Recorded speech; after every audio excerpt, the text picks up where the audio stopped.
देवभूमि उत्तराखंड मुख्यालय जिला उत्तरकाशी का दौरा करे मेरी टीम आज।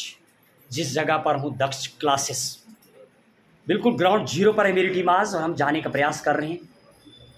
पढ़ाने वाले इंस्ट्रक्टर और तमाम और साथ में कई संख्या में छात्र बैठे हुए हैं और लगातार प्रातः काल से शाम तक क्लासें चलती। बिल्कुल अभी शाम का समय है और पढ़ाने वाले विजय रमोला जी हैं। ज़रा पूछ के देखता हूँ क्या कह रहे हैं क्लास को लेकर के, कब से चला रहे हैं। दक्ष क्लासेस उत्तरकाशी, अच्छा खासा रिजल्ट।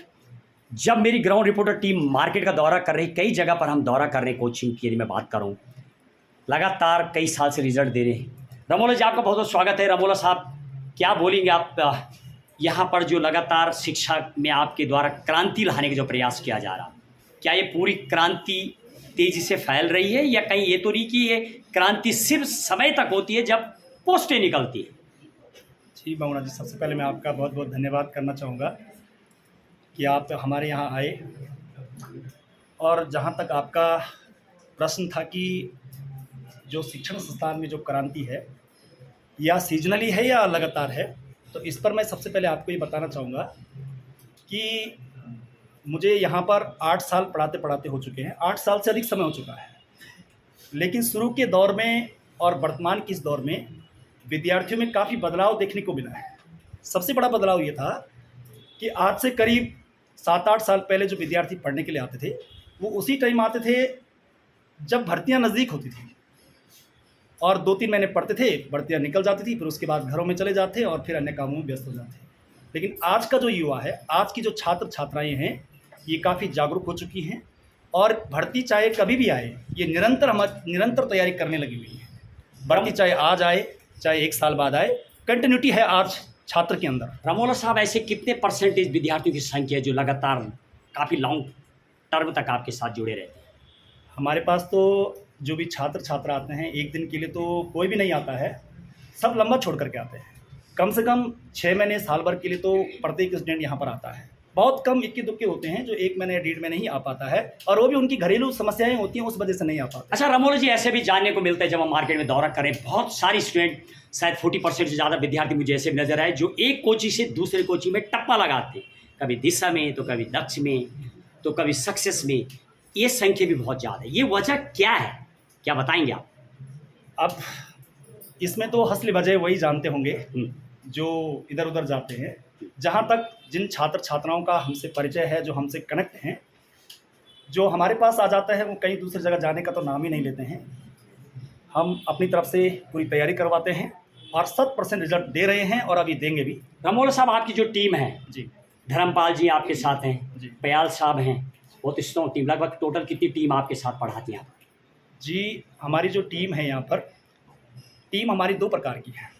एक परमानेंट टीम है राइट, और एक ऐसी टीम है जिसकी आकस्मिक आवश्यकता पड़ती है टाइम बीइंग के लिए जब पोस्टें आती हैं। जब पोस्टें आती हैं। अच्छा ये बताएं आप, अमूमन रमोला साहब जो आप तैयारी करवाते हैं जी, वो किस कैटेगरी के, एसएससी लेके एलटी को, ये सब क्या है, मतलब किस टाइप? बावड़ा जी, मैं आपको बता दूं कि हमारे यहाँ जो तैयारी होती है, उत्तराखंड में जितने भी राज्य लोक सेवा आयोग का हो या संघ लोक सेवा आयोग का हो या फिर कर्मचारी चयन आयोग का हो, जो भी एक दिवसीय प्रतियोगिता परीक्षाएं होती है, सभी प्रकार की तैयारियां हम लोग यहाँ पर करवाते हैं। और हमारी पूरी टीम इसको लेकर के बड़ी सिंसियर हैं और बड़े तन मन धन से सभी लोग जो हैं एक टीम के रूप में उभर करके सामने आए हैं और बहुत बढ़िया रिजल्ट हम लोग दे रहे हैं। रमोला साहब क्या मेरी बात, बहुत बहुत धन्यवाद आपके लिए। लगातार आपका प्रयास जारी, क्रांति लाने का आपका प्रयास। ऑनेस्टली आप बता रहे हैं कि वनडे एग्जाम पर मोस्टली आप फोकस करते हैं। कई जगह पर जब हम दौरा करते हैं देश का, चाहे जयपुर हो या हरिद्वार हो या हल्द्वानी हो या मैं कई जिलों की बात कर रहा हूँ इंडिया की, चाहे हिमाचल हो या राजस्थान, बहुत छोटे जिले, हिसार हो, कहीं वहाँ लिखा रहता है कि आइए यूपीएससी के एग्ज़ाम निकाले, पीसीएस के निकाले। क्या वास्तविक उन जगहों पर पॉसिबल है कि पीसीएस तक पढ़ाते होंगे? क्या लगता है? देखिए बावड़ा जी, कई बार क्या होता है कि हाथी के दांत दिखाने कुछ और होते हैं और कुछ काम कर रहे कुछ और होते हैं। तो हम लोग उन चीज़ों पर दिखावा नहीं करते, हम छलावा नहीं करते हैं व्यक्ति के साथ या छात्र छात्र के साथ। जो चीज़ नेचुरल है कि भाई हमारे पास इस टाइप की तैयारी होती है, हमारे पास इस तरह की फैकल्टी हैं और तमाम प्रकार के जितने भी जो सब्जेक्ट हैं अलग अलग तैयारियों के, चाहे वो एलटी का हो, चाहे वो लेक्चरर का हो, चाहे वो एनटी का हो, चाहे वो पीसीएस प्री को लेकर के हो, हमने अपने स्टाफ में सभी तरह की फैकल्टियाँ रखी हुई हैं और सब्जेक्ट वाइज जो है हम लोग छात्र अच्छा, छात्राओं को एसएससी गाइड वगैरह का आप तैयारी करवाते हैं क्या? एसएससी का भी पीसीएस वाले भी यहाँ पर मेन उन वाले हैं क्या? मेंस का तो सर होता है लेकिन सीजनली होता है, मतलब ऐसा नहीं है, ऐसा परमानेंटली नहीं है। अच्छा, क्या आप मेरी इस बात से सहमत है? जब हम कई जगह पर दौरा करते हैं वास्तविकी, जी इस तरीके से लिखा होता है लेकिन वो काफ़ी टफ हो जाता है। आप शायद जब तैयारी करते हैं, पढ़ाते हैं, जी ये तो ऐसा टफ तो है ही, मेरे ख्याल से नामुमकिन है। उसमें एक एक टॉपिक होते हैं यूपीएससी के, यदि मैं बात करूँ तो। जी जी या आईआईटी की बात कर रहा हूँ, आईआईटी भी not easy exam, so it is very hard to be the having that type of team work. चलो एनीवे, रमोला साहब, मैं ये बात कर रहा था, यहाँ पर आप देख रहे हैं, आप चाहें तो यहाँ पर बहुत कम फीस मिलती है, और मैंने तो स्वयं पढ़ा है, जो मैं जानता हूँ, और मैं तो बाहर भी पढ़ाता हूँ। अमूमन यहाँ पर छात्र ऐसा बहुत करता है, 12 तारीख को आता है, 17 तारीख को गांव चला जाता है, पूरा महीने खा डालते हैं, फीस भी नहीं देते, फिर भी आप पढ़ाते। क्या पेड़ है आपके यहाँ पढ़ाने? पैसा ज़्यादा है, देहरादून तो पैसा है, फिर भी आप पढ़ा रहे हैं। आखिर what is the pain you are having to teaching over? क्यों आप यहाँ पढ़ा रहे हैं? जी भावना जी, ये तो आपने बहुत दिल की बात ले ली मेरी। ये आपने बहुत अच्छी बात कही है। यहाँ पर होता क्या है स्टूडेंट को लेकर के कि बच्चा शुरू में आता है, 10-12 दिन पढ़ता है, और उसके बाद 10-12 दिन के बाद 1-2 दिन जो है हो सकता है शादी विवाह में चल जाए या घर में कोई घरेलू फंक्शन उस वजह से ना आए, और फिर 10-12 दिन बाद या 4-5 दिन बाद जब आता है तो बोलता है कि मैं तो सर 10-15 दिन आई नहीं या आया नहीं, तो मैं फ़ीस किस हिसाब से दूँ?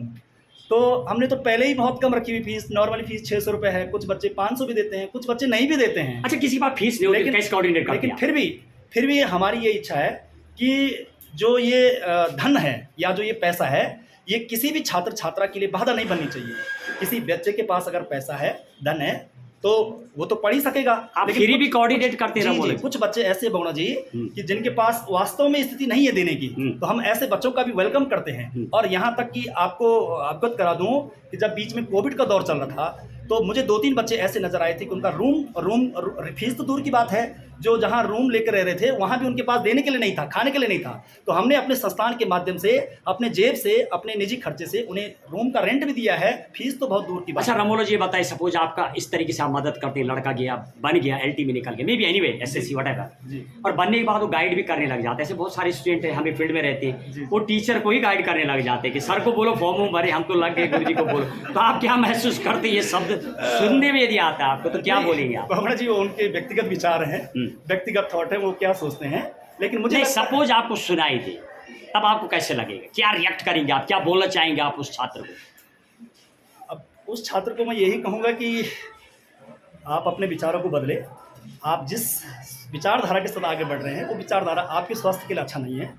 जो लोग आपको पढ़ा रहे हैं वो काफ़ी सारी तैयारी करके आ रखे हैं और काफ़ी मेहनत से आपके लिए काम कर रहे हैं। आपका ये कहना आपके लिए उचित रहेगा। बहुत बहुत धन्यवाद। अक्सर वो लोग ये करते, देहरादून में जाके ज़मीन लेना एक टुकड़ा, गाड़ी का लोहा ले लेना, ये गाड़ी ले लेना, कोई समाज के लिए काम नहीं करते। शायद मैं ग्राउंड जीरो पे जब सर्वे करता हूँ। रमोला साहब, लास्ट क्वेश्चन, आपको जो अभी पढ़ा रहे हैं आप, क्या आपको लग रहा है आने वाले टाइम में जिस तरीके से यहाँ पर क्रांति आई, बहुत फ्लो है, क्या ये आने वाले समय में कभी ऐसा समय आएगा जब यहाँ पर वास्तविक PCS और UPSC का फ्लो बन पाएगा? क्या डू यू थिंक, कितना टाइम लग रहा है इसके? बिल्कुल बबड़ा जी, बिल्कुल ये प्लेटफॉर्म काफ़ी पहले तैयार हो चुका है और बिल्कुल अब उसका नतीजा आने लग गया है। आने वाले कुछ ही वर्षों में, आने वाले कुछ ही समय में, वैसे तो हमने पूरा तैयार करा हुआ प्लेटफॉर्म, लेकिन मेंस के लिए कुछ थोड़ी सी समस्याएं आ रही हैं। उस समस्याओं को भी हम तुरंत निराकरण कर रहे हैं और जल्दी जो है यहाँ पर UPSC की जो मेंस की तैयारी होगी वो भी यहाँ पर देखने के लिए मिलेगा। रमोला जी, बहुत बहुत शुभकामनाएं आपके लिए है। रमोला जी, विजय रमोला जी लगातार क्लास ले, बहुत बहुत शुभकामनाएं दिल की गहराइयों से। और हमारे साथ हैं हरि सिंह राणा जी, जरा पूछ के देखता हूँ। हरि सिंह राणा जी MLA का इलेक्शन लड़ा, आपने ब्लॉक प्रमुख रहे और 67 से आप पॉलिटिशियन रहे, कई मंत्री यानी मुख्यमंत्री हुए, केंद्रीय नारायण दत्त तिवारी से लेकर तमाम आपका फ्लोर है। और आज आप देख रहे हैं दाईं तरफ शायद असंख्य में बच्चे बैठे हुए हैं, कई महिलाएं इवन शादीशुदा भी पढ़ने के लिए आ रही हैं। आप अंदाज़ा लगाइए, दूर से आते हैं, कई जगह बाधाएं भी होती है, सड़कें टूटती हैं, पहाड़ धंसते हैं, रोड ब्लॉक हो जाते हैं, इसके बाद भी पढ़ने आते हैं। बहुत बहुत बधाई की बात रही महिलाएं। आप अपने शब्दों में क्या बोलना चाहेंगे राणा जी? बहुत बहुत स्वागत आपका। क्या कहना चाहेंगे? प्रथम तो आप रमोला जी को, आपको धन्यवाद, और आपका भी मैं धन्यवाद देना चाहता हूँ। आपने मेरे को यहाँ अवसर दिया। क्या बोलेंगे आप इन विद्यार्थियों को, खासतौर पर बहुत सारे युवा हैं? हमारे बच्चे जो हैं, सबसे पहले तो मैं अपना परिचय दे दूँ। मेरा नाम हरि सिंह राणा बोलते हैं। अब मेरी उम्र इस वक्त 28 साल की है। 88 एज के हैं ये। और हमारे ओलंपिक के टाइम से देखा इन्होंने दौरा, राज मेडिकल स्टोर है हमारे जब देश आज़ाद हुआ था तब भी देखा था। यस, खैर कुछ यादें बताएंगे आपकी जब देश आज़ाद हो रहा मैं था? इतना बताना चाहता हूँ। आपका भाषण मैंने सुना, जो आपका जनरल का जो भाषण था, लोगों ने जो कर बातें हुई, मैं उन दिनों की बात करना चाहता हूँ आपसे। नॉलेज की बात हो रही है यहाँ। हम गुलामी में पैदा हुए, राजा का जब शासन था, तो सिर्फ 14 साल का था जब देश आज़ाद हुआ। सारा देश आज़ाद का हुआ, कब हुआ? हाँ, 47। तो केंद्रीय सरकार से 49 हुआ, हो गया, ठीक है। तो हम लोग कोई दशा थी हमारी, प्राइमरी स्कूल, उसके इम्तहान देने के लिए हम टिहरी गए थे। मैं अपनी बात कर रहा हूँ। आज का 8th है, बाद में क्यों लोग मिडिल बोलते थे, उसका भी हमने टिहरी दिया, पैदल चल करके बर्फी का बकरी का आता था। चंद का इम्तहान दिया, वही कर दिया। कहने का मेरा तात्पर्य है, आप लोग स्वर्ग में हैं, स्वर्ग में है बहुत। राणा जी, रमोला जी के लिए कुछ बोलना चाहेंगे टीम के लिए? क्योंकि आपके लिए सब सुविधा है, हमारे तो कोई सुविधा नहीं, कोई सुविधा नहीं। हम लोग ड्यूटी लेकर के आते थे लोग, मास्टर तो कहीं घर दूर का नाम भी था। बात कर रहा हूँ, हम लोग थोड़ा सा राजनीति में रहा, थोड़ा छोटी मोटी नगर पालिका में रहा, फिर प्रधान बना, फिर प्रमुख बना, एनर्जी का चुनाव लड़ा, विधायक का चुनाव 2002 का प्रथम उत्तराखंड का। खैर लंबी बात, छोटी बात। बहरहाल इनको क्या बोलेंगे आप आशीर्वाद के हम रूप में? कहते हैं कि हमारे बच्चों को जो हमारे आज जो एक इच्छा है पढ़ने की, शक्ति है। मैं बोलता हूँ ये तो पढ़नी चाहिए, फिर पढ़नी पड़ेगी। जैसे आप अभी बउड़ा जी पिक्चर दे रहे थे, बउड़ा जी जब कह रहे थे यहाँ की जो सफलता बता रहे हैं, मुझे बड़ा बहुत खुशी हो रही है। आपने मुझे यहाँ पर बुलाया, हमारे बच्चे हैं होने वाले, हमारे भविष्य है ये आप लोग। तो इनकी मेहनत तो हमारे आज उत्तराखंड में देखो कंसवानित नहीं करती, विजेता खुशी होती है आप लोग। राणा जी, कभी आपको दोबारा बुलाएंगे मंच पर जब प्रोग्राम रहेगा। रमोला साहब, उम्मीद करेंगे कि आप इन बच्चों को आशीर्वाद दें। मैं हम सब रमोला जी को बहुत बहुत शुभकामनाएं आपके लिए। इतने बुजुर्ग हमारे बीच पहुंचे, उनका आशीर्वाद आपको मिला, ये सबसे बड़ी बात है। सुपर एकदम से सिटीजन मेरी उम्र का कोई नहीं समझ नहीं। चलिए, बहुत बहुत धन्यवाद।